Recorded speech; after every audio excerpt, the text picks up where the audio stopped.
시청자 여러분 안녕하십니까? 뉴스 플러스 시작합니다. AI 반도체 절대 강자 엔비디아가 또다시 사상 최대 분기 실적을 갈아치웠습니다. 엔비디아의 사상 최대 분기 실적에 주요국 증시는 환호했고 코스피도 하루 만에 2% 가까이 반등하며 4천선을 회복했습니다. 시장에선 AI 거품 논란을 잠재울 만한 실적이 나왔다며 캡틴 엔비디아라는 극찬이 이어지고 있습니다. 이번 기회로 정말 AI 거품 논란이 일단락될 수 있을까요? 증권부 정재훈 기자와 자세한 이야기 나눠보도록 하겠습니다. 정 기자, 엔비디아 역시나 실망시키지 않았습니다. 게다가 실적 발표 후 이어진 컨퍼런스 콜에서 젠슨 왕 CEO가 AI 거품론에 대해 정면으로 반박을 하며 시장의 우려를 크게 걷어내는 모습이었죠. 그렇습니다. 사실은 이제 빅테크의 AI 과잉 지출에 대한 경계가 미국 증시에 이제 확산이 됐었기 때문에 좀 중요한 대목이라고 볼 수 있는데요.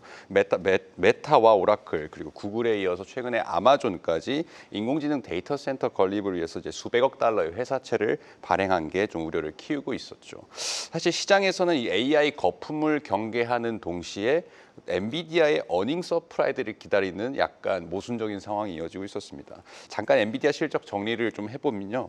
분기 매출은 570억 달러고 영업이익은 360억 달러를 기록해서 각각 62%, 65% 증가했습니다. 매출은 월가 예상치였던 549억 달러를 가뿐하게 넘겼습니다. 이 대부분 매출에서 차지하는 게 데이터 센터 매출인데 3분기에 이제 512억 달러를 기록해서 또 같은 기간 67%가량 증가를 했습니다. 또 4분기 예상치 매출을 650억 달러로 제시를 했는데 이 역시도 월가 예상치였던 616억 달러를 크게 웃도는 수치입니다. 이 젠슨 왕 CEO는 오늘 어닝콜에서 AI 거품론에 대해 관점이 우리는 다르다면서 전 세계는 대규모 플랫폼 전환을 겪고 있다고 강조를 했습니다. 이 GPU 기업이 생성형 AI 기업에 투자하고 그 돈으로 GPU 반도체를 사게 하는 이른바 벤더 파이낸싱에 대해서는 고객의 자금 조달은 그들의 선택이라고 선을 그었습니다. 그러면서도 무어의 법칙이 느려졌고 생성형 AI의 적용 확산, 그리고 에이전트 AI의 빠른 확산 등의 이유를 들면서 단순하게 이 데이터 센터 설비 투자 금액 숫자 이상의 일들이 그 밑에 물 밑에서 일어나고 있다고 강조를 했습니다. 즉 천문학적인 돈이 들어가는 데는 대중의 인식보다 AI 확산이 빠르다는 데 근거한다는 것입니다. 앞서 엔비디아는 2026년까지 최신 GPU인 블랙웰과 루빈 수주만 5천억 달러에 달한다고 밝힌 바가 있습니다. 젠슨 왕은 이날 빈 살만 사우디 왕세자 미국 방문에 맞춰 발표된 사우디 신규 데이터 센터로만 40에서 60만 개의 GPU 발주가 추가될 것이라고 설명을 하기도 했는데요. 이 블랙웰이 대당 가격이 한 3에서 4만 달러라는 점에서 최대 240억 달러 규모가 추가로 발주가 들어간다고 볼 수가 있겠습니다. 네, 거품론이 무색하게도 실적이 뒷받침되고 있습니다. 엔비디아의 호실적으로 미국은 물론이고 우리나라와 일본 증시까지 크게 반등을 했습니다. 연말까지 이 기세가 이어졌으면 하는데 어떨까요? 이번 기회로 AI 거품론 불식됐다고 볼 수 있을까요? 좀 안도는 했겠지만은 사실 아직은 좀 불안한 상태죠. 당장 내일 장이 빠진다고 해도 이상할 이유가 없는 상황이기 때문입니다. 이 11월 들어서 미국에 포함해서 전 세계 증시에 큰 조정이 좀 일어나고 있었잖아요. AI 거품론이야 사실은 지난해 말부터 계속된 얘기고 이 조정의 배경에는 미국의 단기 유동성 경색 문제가 가장 컸다는 게 현재로서는 지배적인 해석입니다. 이 3분기 미국의 단기채 발행량이 크게 늘어났는데요. 시중에 많은 자금이 이쪽으로 흘러갔는데 지금 보시는 표는 미 재무부의 일반 계정, 그러니까 은행 잔고 같은 건데 계속 증가를 하고 있죠. 단기채 발행으로 저게 계속 채워지고 있는데 미 연방정부 셧다운 이슈로 인해서 지출은 또 안 나가는 상황이 좀 발생을 했습니다. 그래서 총 3분기에 미국이 이제 단기채 발행이 늘리면서 시중의 발행이 이쪽으로 좀 많이 갔고 7월 초에 3,100억 달러 수준이었던데 3달 만에 9,200억 달러를 넘겼죠. 연방정부 셧다운이 지금 풀린 상태지만 아직 자금이 풀린다는 그런 현상은 나타나지는 않고 있습니다. 여기에 이제 미국 빅테크들의 회사채 발행이 이어지고 다음 달 연준의 금리 동결 가능성까지 커지면서 유동성이 경색된 상태가 아직은 이어지고 있습니다. 네, 유동성 경색까지 겹치다 보니까 아직은 랠리를 기대하기는 조심스럽다는 평가입니다. 그래도 이제 시중 유동성을 흡수하고 있는 연준의 양적 긴축이 끝나는 부분과 같이 유동성 부문에서 경색이 조금 해소될 여지도 있지 않습니까? 그렇습니다. 이제 연말로 다가갈수록 긍정적인 포인트들은 좀 남아 있다고 보시면 되는데요. 사실 그 전에 엔비디아 실적 발표 전에 미국의 M6죠. 엔비디아를 뺐으니까 M6 실적도 나쁘지는 않았습니다. 테슬라와 아마존을 제외하고는 모두 호실적을 보였는데 심지어 메타는 매출과 영업이익이 각각 26% 그리고 18%가량 늘어나는 양호한 실적을 기록하기도 했습니다. 그런데 실적과는 무관하게 회사채 발행 소식 때문에 계속 주가가 빠졌었습니다. 이번 실적 발표로 여전히 AI 시장의 대장은 엔비디아라는 게 확인이 됐습니다.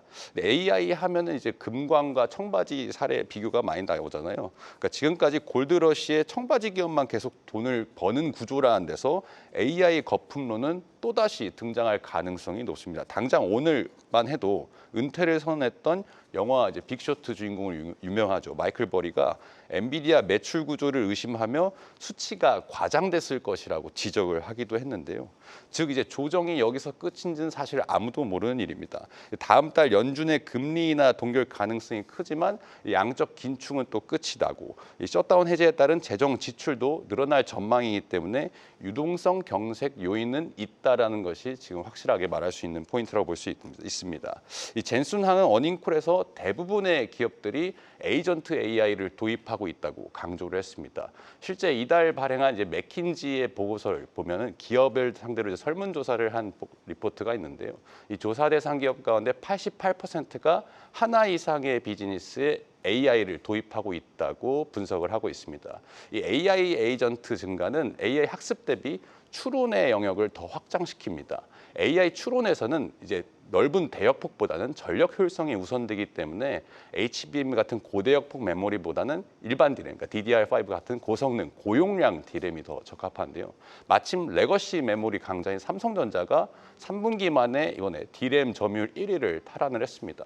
오늘 우리 시장에서도 이것 때문에 HBM 강자 SK 하이닉스보다는 삼성전자 주가 상승폭이 더 컸던 건데요. 이런 맥락에서 좀 이해를 할 수가 있는데요.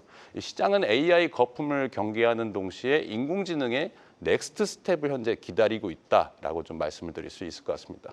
네, AI 거품론 논란까지 진단해봤습니다. 증권부 정재훈 기자였습니다.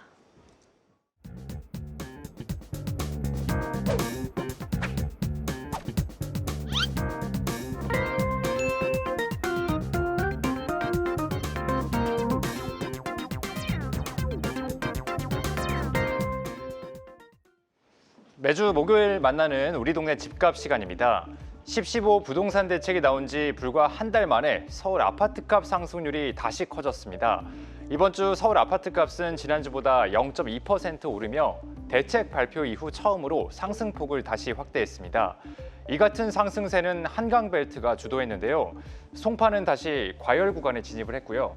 또 용산과 성동, 양천, 동작 등도 크게 올랐습니다. 신축 단지가 많은 경기도 일부 지역들이 규제에도 불구하고 오름폭이 커진 것도 주목할 만한 대목입니다. 과천은 물론 성남 수정구와 용인 수지, 광명 등의 상승폭이 커졌습니다. 비규제 지역으로의 풍선 효과도 더욱 뚜렷했습니다. 의왕과 동탄, 구리의 상승률이 눈에 띕니다. 이번 통계를 두고 사실상 모든 부동산 규제를 총망라했던 10.15 대책의 효과가 불과 한 달 만에 힘을 잃기 시작했다는 분석이 나오고 있습니다. 서울의 고질적인 공급 부족과 규제 부작용이 맞물리면서 아무리 센 규제를 하더라도 매수 심리를 맡긴 역부족이란 겁니다. 오늘 김윤덕 국토교통부 장관은 연내 추가 공급 대책을 발표하겠다고 밝혔습니다. 서울 등 수도권의 집값 상승세가 좀처럼 꺾이지 않자 이번 정부 네 번째 부동산 대책을 예고한 건데 서울 내 그린벨트를 풀어서 대규모 주택을 공급하는 방안이 거론되고 있습니다. 다만 문재인 정부 때도 그린벨트를 해제하기로 했지만 주민 반발 등에 가로막힌 적이 있어서 이미 학습 효과를 경험한 시장이 반응을 보일지는 미지수란 지적입니다. 지금까지 뉴스브리핑이었습니다.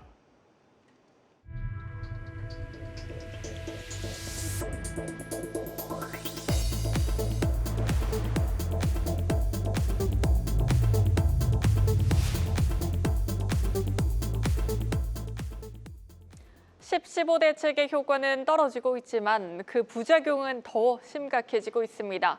특히 서울 전셋값을 못 견딘 사람들이 경기도로 밀려나고 있는데 이제 경기도 전셋값까지 심상치 않습니다. 강미선 기자입니다. 서울 송파구 방이동에 있는 한 아파트 단지입니다. 750세대가 넘지만 전세 매물은 단 한 건도 없습니다. 주변도 상황은 비슷합니다. 9,000세대가 넘는 초대형 단지도 전세는 딱 9건뿐입니다. 반년 새 2억 넘게 뛴 전세값에 이곳을 떠나는 사람들이 늘고 있습니다. 이제 다른 동네로 가야 되는 거죠. 뭐 절망하고 이제 외곽 지역으로 가는 거죠. 경기도죠. 뭐 성남, 가밀, 하남 올 봄에만 해도 33평대가 5억대계로 있었는데 지금은 7억 5천, 8억에도 나오고 8억 5천에도 나와요. 경기도 하남의 이 아파트 단지는 최근 들어 전셋값이 5천만 원 넘게 뛰었습니다. 서울 송파구나 강동구에서 옮겨온 수요가 몰리면서 전셋값 풍선 효과가 나타나고 있습니다. 보통 보면 한 5천에서 한 7, 8천 정도 오른 것 같아요. 전에는 이런 경우가 없었어요. 전세가가 거기보다는 뭐 한 2, 3억씩은 싸니까. 그래서 또 그쪽에서 전세를 빼고 이쪽으로 넘어오신 분들도 송파나 뭐 개포 이런 데 이제 강남 쪽 재건축 돼가지고 또 일로 이제 뭐 전세 구하러 오신 분도 있고. 훌쩍 뛴 서울 전셋값에 경기도로 사람들이 밀려나면서 지난 10월 경기도 전세 수급 지수는 4년 만에 최고치를 기록했습니다. 실제로 경기도 하남을 비롯해 서울과 맞닿은 지역들은 경기도 전체 평균보다 최고 4배 높은 전셋값 상승률을 보이고 있습니다. 문제는 정부의 강력한 부동산 규제와 만성적인 공급 부족 속에 전세 시장의 불안이 광범위하게 확대될 수 있다는 점입니다.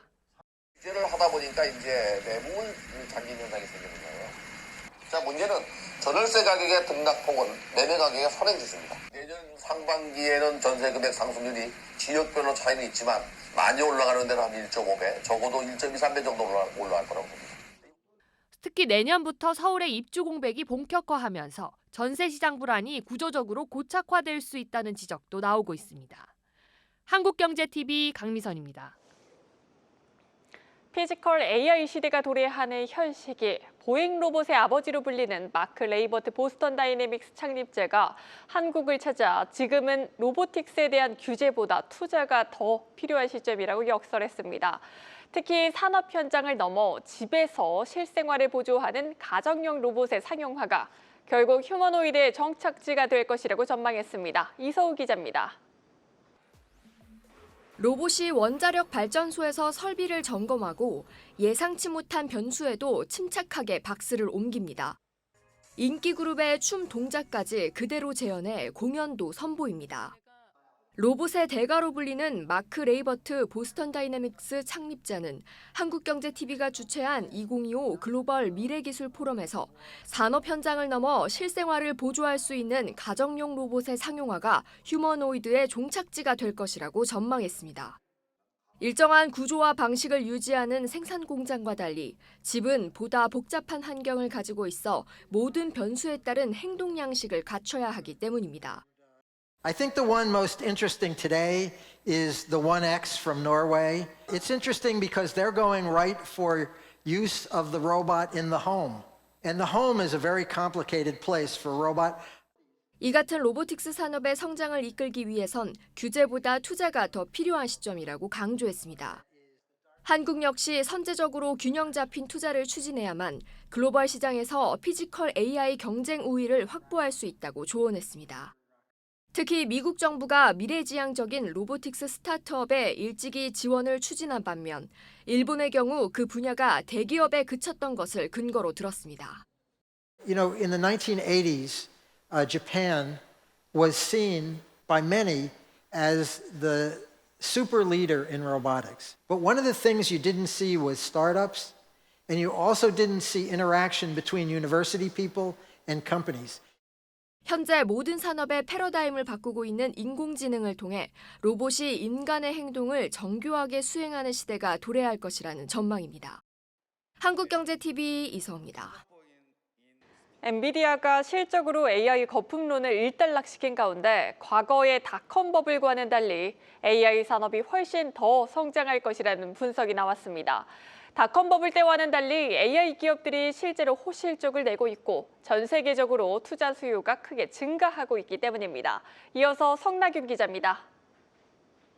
구글과 아마존, MS 등 미국의 하이퍼스케일러들은 내년까지 AI 인프라에만 무려 4천억 달러를 투입하기로 했습니다.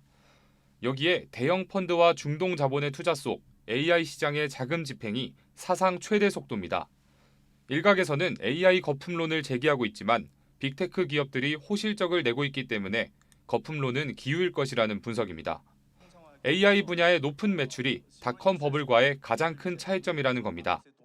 닷컴 회사들은 큰 기대치를 가지고 상장을 했는데 매출을 일으키지 못했어요. AI 회사들은 그렇지 않습니다. 레베뉴 성장 속도가 엄청납니다. 몇 명이 되지도 않는 10명도 안 되는 회사들이. 미국과 중국의 경쟁적인 투자로 에이전틱 AI와 피지컬 AI, 소버린 AI 등 산업이 다각화되고 있습니다. 이런 상황에서 한국은 비교 우위에 있는 버티컬 AI로 승부를 봐야 한다는 주장입니다. 한국은 제조, 헬스, 로봇 중심의 버티컬 AI가 매우 강합니다. AI 칩을 중심으로 인프라 생태계도 빠르게 성장 중이죠. 반도체와 자동차, 헬스 분야에서 글로벌 제조업 능력을 갖춘 만큼 휴머노이드나 자율주행차, 의료기기 등에도 집중해야 한다는 조언입니다. 한국경제TV 성나균입니다. 여당 주도로 법적 정년을 현재 만 60세에서 65세로 올리는 방안이 추진되고 있지만 노사 간 이견에 좀처럼 입법에 속도를 내지 못하고 있습니다. 이러한 가운데 김영훈 고용노동부 장관이 노사 설득을 전제로 한 연내 정년 연장 입법의 필요성을 강조했습니다. 세종 주재기자 연결해 자세히 듣겠습니다. 전민정 기자, 정년 연장 문제와 관련해 정부 입장이 나온 것 같은데 자세히 전해주시죠. 네, 김영훈 노동부 장관이 오늘 기자들과 만나 정년 연장은 반드시 가야 할 길이라고 강조했는데요. 정년 연장 논의는 이미 늦었고 따라서 올해 안에 입법이 돼야 한다는 입장에도 변함이 없다고 했습니다. 다만 어떻게든 노사를 모두 설득해야 한다며 노사 합의를 전제 조건으로 달았는데요. 여당이 연내 노동계 의견을 대폭 반영한 정년 연장 법안 처리를 밀어붙일 수 있다는 일각의 우려를 의식한 발언으로 풀이됩니다. 김 장관은 노사 간 또 세대 간에도 이해관계가 첨예한 만큼 정부의 직접 개입 여부에 대해서도 신중한 입장을 보였는데요. 단독으로 정부안을 제시할 계획은 없다고 했고요. 정부의 역할은 최대한 노사 간의 의견을 조율하고 합의를 도출할 수 있도록 하는 것이라며 입법 지원에만 이제 집중할 것임을 시사했습니다. 네, 그런데 노사 간 입장이 크게 엇갈리는 상황입니다. 김 장관이 노사를 끝까지 설득해야 한다고 했지만 합의를 이뤄내기가 쉽지는 않을 것 같은데요. 연내 입법 가능하겠습니까? 네, 그렇습니다. 정년 연장 문제는 현재 여당이 발족시킨 국회 정년 연장 TF에서 노사가 함께 논의하고 있는데요. 하지만 노동계는 연내 법정 정년 연장을, 경영계는 재고용, 더 나아가 선택적 재고용을 주장하며 평행선을 달리고 있습니다. 특히 경영계는 투자 위축, 청년 채용 감소를 우려하며 충분한 논의나 보완책 없는 정년 연장을 강하게 반대하고 있는데요. 때문에 여당 내에서도 돌파구를 찾지 못한다면 연내 입법 목표를 달성하기 어려울 것이란 관측도 나오고 있습니다. 청년 고용 위축 문제, 정말 정년 연장을 둘러싼 노사 합의의 최대 걸림돌이라고 할 수 있겠습니다. 정부도 세대 간에 충돌하지 않는 상생 방안을 마련하겠다는 입장인데 구체적으로 어떤 방안들이 있을까요? 네, 정부도 정년 연장으로 청년이 선호하는 대기업과 공공부문의 일자리가 줄어들 수 있다는 점에 충분히 공감하고 있는 상황입니다. 김 장관도 아빠, 엄마가 정년 연장이 되고 자식은 취업을 못하면 무슨 의미가 있냐며 세대 상생형으로 타협점을 찾아야 한다고 강조했는데요. 그러면서 청년 일자리의 수요, 공급 불균형을 어떻게 풀지, 청년 개념조차 없는 플랫폼, 비정규직 노동자 문제를 어떻게 다룰지 등을 고려한 맞춤형 종합대책을 마련하겠다는 구상도 밝혔습니다. 즉 청년 일자리 미스매칭 해소, 플랫폼 비정규직 노동자 보호, 중장년층 인생 이모작 지원 등 노사 간, 세대 간 충돌을 최소화하기 위한 방안을 내놓겠다는 건데 정년을 연장하더라도 사업장 규모나 노동자 형태별로 나눠 단계적으로 시행해야 한다는 의미로도 해석됩니다. 지금까지 세종 스튜디오에서 한국경제TV 정정입니다. 국내 제약 바이오 산업은 혁신을 잇따라 선보이며 글로벌 시장에서의 위상을 높이고 있죠. 한국경제TV는 올해 제약 바이오 산업의 발전을 이끈 우리 기업 10곳을 선정해 시상하고 K-바이오의 글로벌 도약 해법도 함께 살펴봤습니다. 박승원 기자입니다. 국가 핵심 경쟁력으로 자리 잡은 K-바이오. 올해 글로벌 빅파마를 상대로 체결한 기술 수출 규모만 18조 원을 넘어서며 역대 최대치를 기록했습니다. 불안한 국제 정세와 경기 침체 등 안팎의 거센 도전과 저성장 국면에서도 국가의 미래 성장을 이끌어줄 제2의 반도체로 부상했습니다. 식품의약품 안전처는 허가 심사 프로세스 혁신과 개발부터 허가까지 전주기 규제 서비스를 제공하여 국내 제약바이오 산업이 세계 시장을 선점할 수 있도록 뒷받침해 나가겠습니다. 한국경제TV는 2025 제약바이오 대상 시상식을 개최하고 K-바이오의 저력을 입증한 기업 10곳을 선정했습니다. 동아ST와 파마리서치는 국산 신약 41호의 국내 도입과 조직 재생산업 활성화 공로를 인정받아 식품의약품 안전처장상을 각각 받았습니다. 식약처장상을 수상하게 돼서 무척 기쁘게 생각합니다. 앞으로도 동아ST에서도 자사신약을 개발해서 이런 좋은 기회를 갖기를 바라고 식품의약품처 처장님 상을 받게 해서 대단히 감사드리고 저희가 이러한 상을 받은 만큼 더욱더 잘 성장할 수 있도록 노력하도록 하겠습니다. 연구개발과 수출 등 8개 부문에서 대한민국 제약바이오 산업을 이끈 주요 기업들도 수상에 영예를 안았습니다. 시상식과 함께 진행된 특별 강연에선 글로벌 빅파마와의 협력 방안도 제시됐습니다. 앞으로도 한국 업체들에게 기술 이전, 글로벌 진출, 그리고 생태계 형성에 대해서 앞으로 기여하는 신뢰받는 파트너로 함께하겠습니다. 전문가들은 우리 기업들의 플랫폼과 혁신기술 경쟁력이 인정받고 있는 만큼 글로벌 시장 진출은 더욱 활발해질 것으로 전망했습니다. 한국경제TV 박승원입니다.